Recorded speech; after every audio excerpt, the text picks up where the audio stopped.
Hello guys, in this video I'm going to show you how can you add a new delivery address in the AusPost application.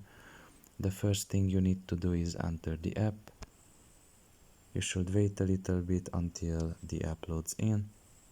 Once that is done and you are in the home page, you should look down below and select the third option, which is account. After doing so, you will see here written in a red thing at the delivery address. Press on it, and there are three types of delivery address that you can add.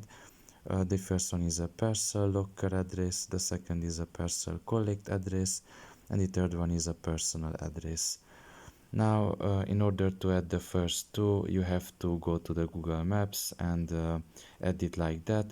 Now, since I'm not from Austria, I cannot do that, so I'm going to show you the third option, which is a personal address. And here all you have to do is just write in the contact name, the address, and finally the label.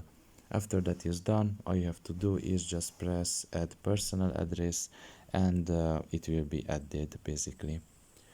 So yeah, pretty much this is all about it. I hope this video was helpful to you. Thank you for listening and see you next time. Bye bye.